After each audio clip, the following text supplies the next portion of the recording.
Hello guys, today we're reviewing our best picks for the hack and slasher game of the decade. The only list that matters. Really? We're the only... why? Because our opinion is supreme and everyone else is wrong. Exactly, I can agree with that. So we're gonna start with my pick, which is Devil May Cry 5. Devil May Cry franchise. Devil May Cry franchise has been with us for a long time. It has always been, like, for me personally, has always been the best. It has the deepest mechanics in terms of combat, best enemy types actually. And the third installment, by the way, has the deepest story of all hack and slashers that I ever heard, and that's a fact. Yeah, so about the story, Devil May Cry 5 does not bring something new to the table in terms of story. Devil May Cry 3 story with a little twist or something like that. So basically, ideally, I think the fifth entry could be described as being one huge fan service to the fans, to the OGs. Yeah, which is absolutely fine with me because I would just give me a reason to play against Virgil with Dante and I'm perfectly fine with it.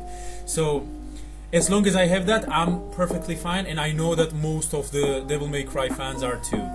So let's skip the story because it's nothing special. I mean, let's be honest, when we're playing a hack and slash game, we're playing... Who is playing first? Yes, we're playing for the gameplay, and oh my god, the gameplay is so perfected in this one.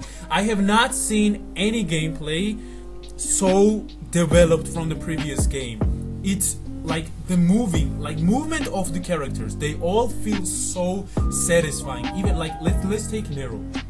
Do you remember in the fourth, like they kind of run the same, like it's just some running, but here it's like they're flying on your fingertips. It's so beautiful and it feels so good, and especially the jumping, or like the jumping feels different. You know how all the previous games had the jumping in the same way, like it's like I think there is some kind of momentum in 5, yeah? Yeah, like in Devil May Cry 5, the physics itself are changed and the jumping mechanic itself too.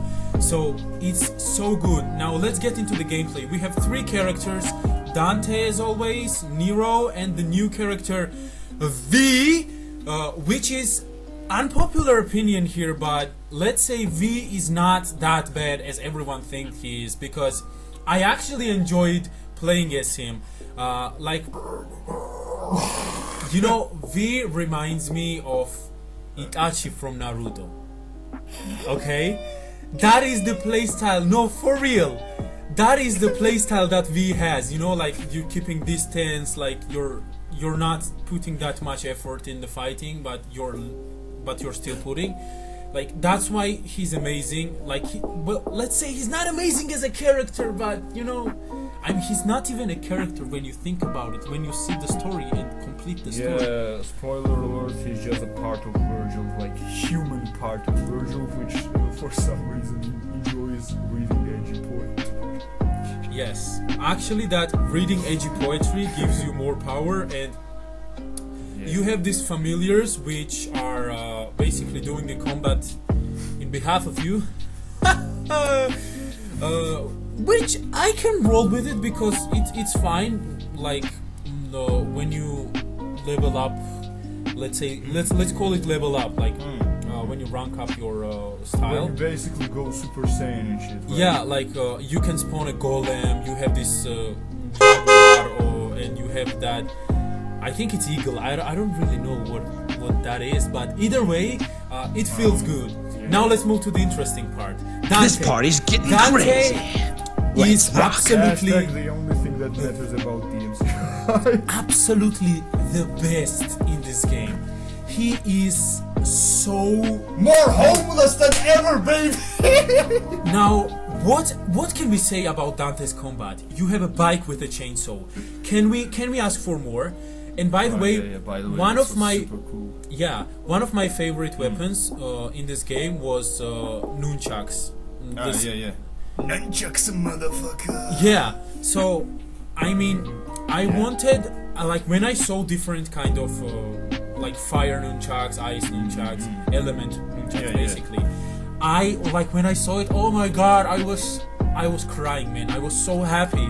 But you know, one thing that disappointed me was that I think it turns into a stuff, right? Yeah, When yeah. you So think about me. I fucking fire hate them. stuffs. I don't like playing with a staff or a spear or something like that. So Me too, kind of. like They're lame. I want yeah, well yeah, so basically I want the nunchucks to be as fast as possible, like they were in Devil May Cry 3, like they were the fastest weapon, so that's why they were my weapon of choice there. Now we have Rebellion as always, which, spoiler alert, but it breaks. So you get a new weapon which is absolutely better, and with this new weapon you get an amazing new devil trigger, which you can literally spawn into this devilish form, and you can throw fireballs, you can throw like a beam, you can spawn like a meteor rain, or like it's just so good. Like this is everything that we have asked for in a hack and slasher game. Wait a minute. You can spawn a meteor rain with Dante? Yeah, with the I devilish form. remember it. Yeah, with Faust, right? With the head and the scarf type of weapon. No. You with your devilish form. Oh, with the perfect devil trigger, right? Yeah. Yeah, and by the way, when you use that weapon, you also have like I think you need to upgrade it, or you have it default. I don't remember, but you have it like when you use it, other like you know like Virgil's. Yeah, judgment cut type things, right? Like summon Virgil's swords. sword? Yeah, summon swords. So yeah. basically, Dante has summon swords too now. Yeah, And that is know. amazing. Like I always wanted Dante to have Yeah, I one. was super psyched about it too, by the way, when I saw it. Yeah, like I was so happy, man. I was so happy when I saw that. And what else is there? What weapon is there? Like I don't remember because I'm blinded with that weapon. That was my favorite weapon.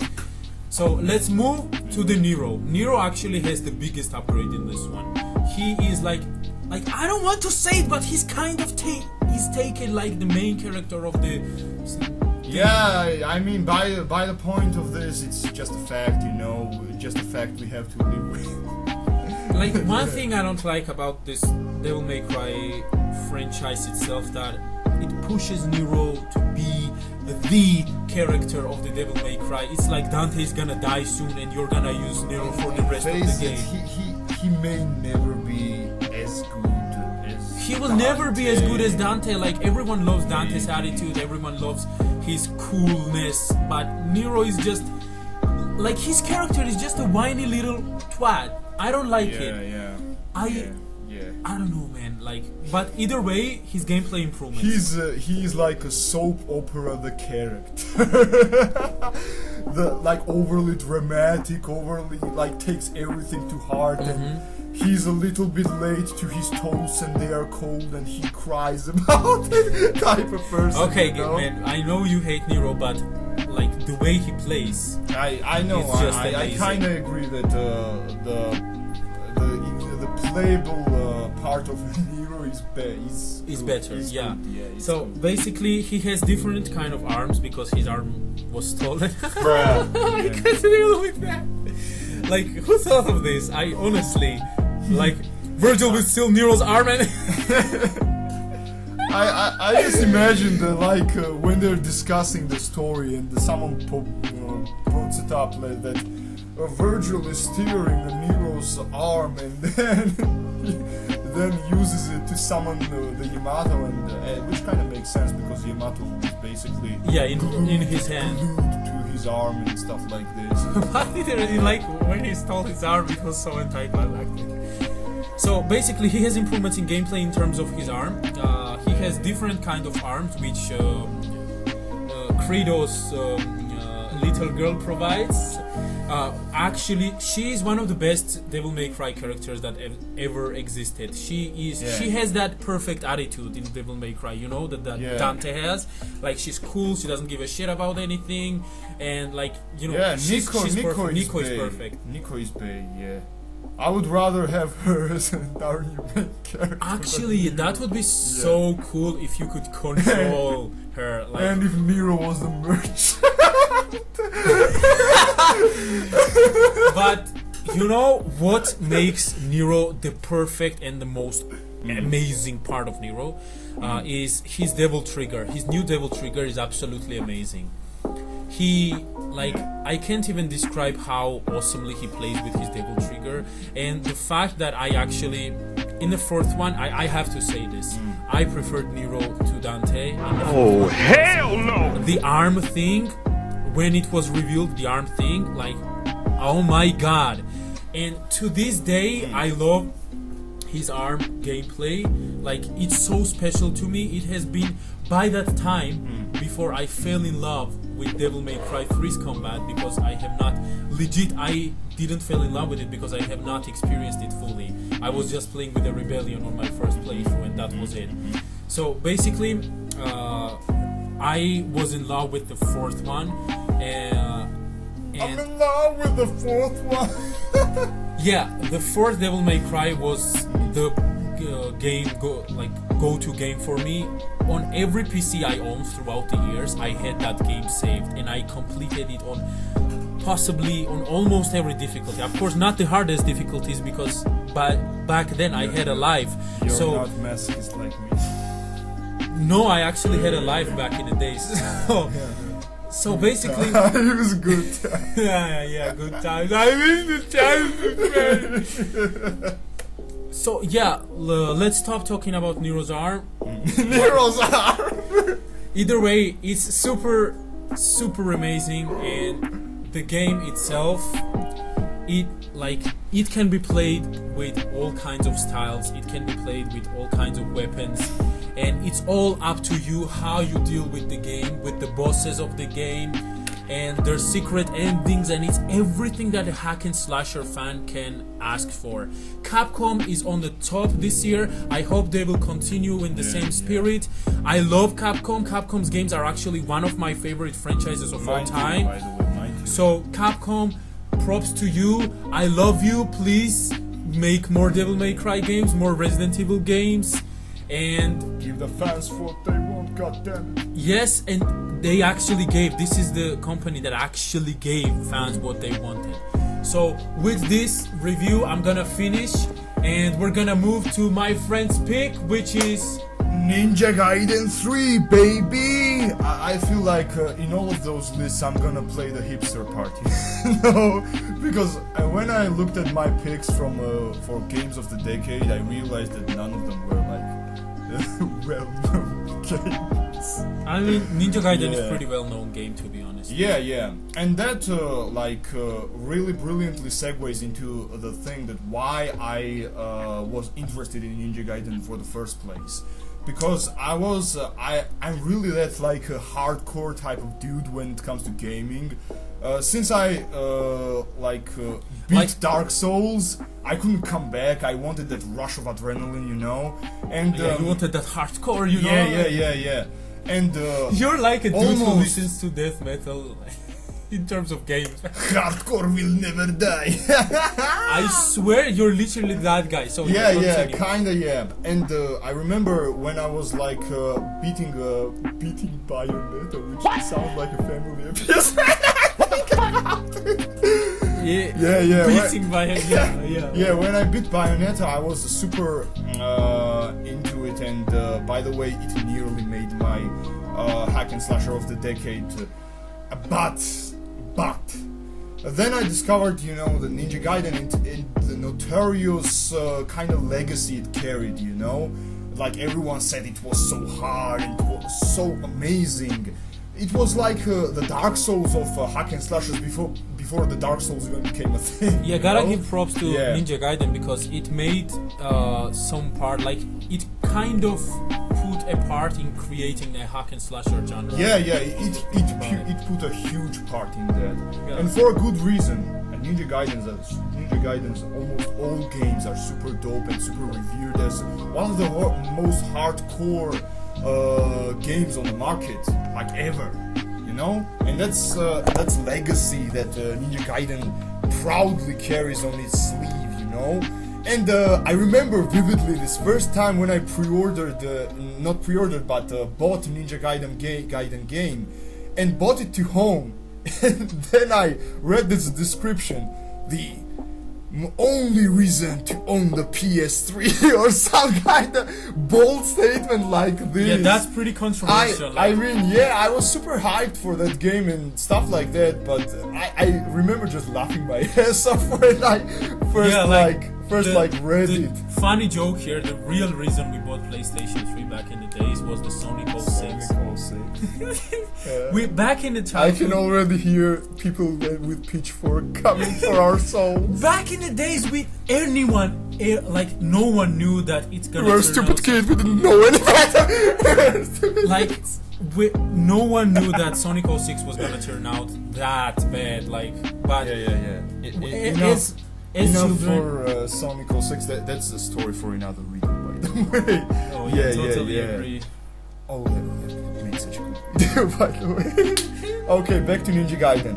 And I remember firing up that bad boy and playing it for 2 hours straight and feeling something that I never felt ever about any game I bought. That I bought the game. And I sat with this crippling depression that what the fuck did I do? Why did I buy the shit game? And then I just It's a game of the decade review. Then I just persevered, and then game got better, and that moment when I finished the Ninja Gaiden 1, I thought to myself, this game may be better than Devil May Cry. I mean, this is amazing.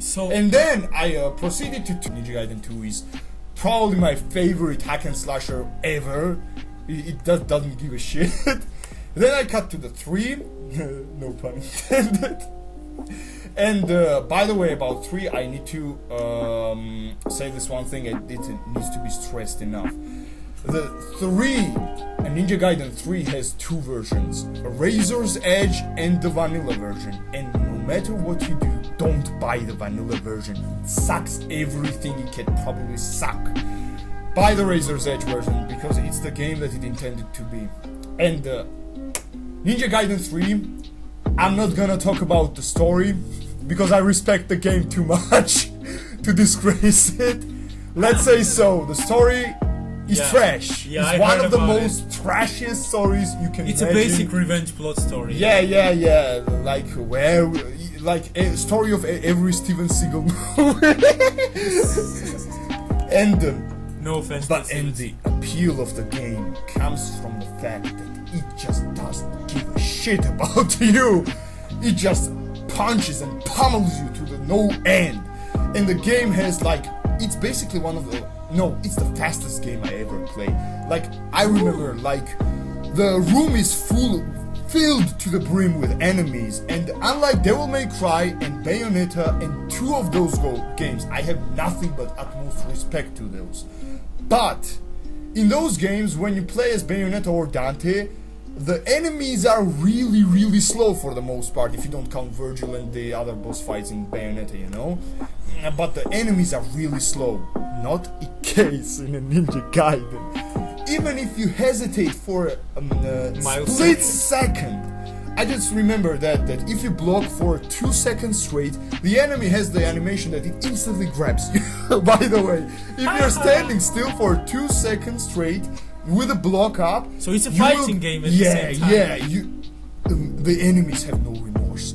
I just remember that one moment there were 3 ninjas in the room. I had to defeat them all, and one of them straight up jumped on the wall, performed the wall run, stabbed me from the back while I was in the air. Some other enemy threw the explosive kunai while I had no means of defending myself. It blew me up, and then when I was landed, some enemy who was waiting for me performed a grab attack, and I died there without any means of defense. And I was that's what shocked. I mean. It's partly a fighting game because in fighting games, when you're like Yeah. beaten in the air and you And get beaten up, you And get I no was chance. shocked. I was legitimately thinking that I was playing against a human opponent at that moment because AI is fucking amazing. It doesn't let up.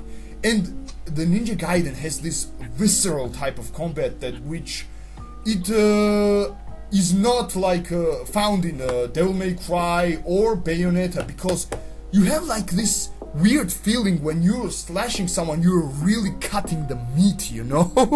No, I sound like a psychopath maybe, but How is that a point? I mean, yeah, you just can't like it just Until you too play it, cool. you don't understand. Yeah, you won't understand it because it just captures the feeling of being a remorseless killer and stuff like that. And also, it has the decapitation system, and it's a really intricate system, you know? When the enemy has arm decapitated or leg, by the way, if the enemy has leg decapitated, they crawl to you with like, fuck you! And they like grab you and explode themselves. Kamikaze bullshit right there. Yeah, the game has zero chill and I love it for it. And by the way, when you decapitate your enemies, like sever their arms or legs, you have like opportunity to end their lives in one hit, and that's a really amazing reward, risk-reward system, you know. And So in terms of gameplay, how much variety is there? Is it just one character or one weapon? Or it's actually this game has 4 characters. Believe it Four or not. characters? Yeah, Wow. 4 characters with. Never knew I can't say that they're all very unique, but they're distinctive enough from one another.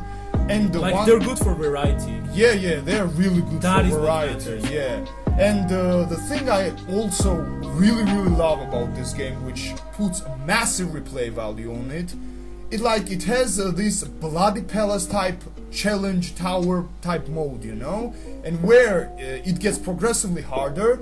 And the last part, like, it rehashes the bosses from the previous Ninja Gaiden games, which are not in the base game, by the way.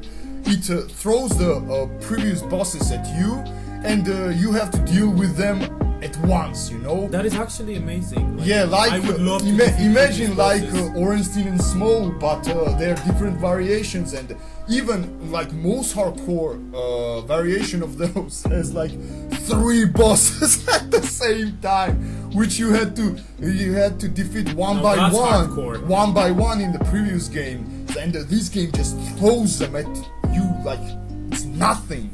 And that's amazing. And if you're hardcore and you love hack and slashers, you owe it to yourself to play Ninja Gaiden. I'm out. Okay, that has been our list of best hack and slashers of the decade. Hack and slashers. See you in the next See you in the next episode,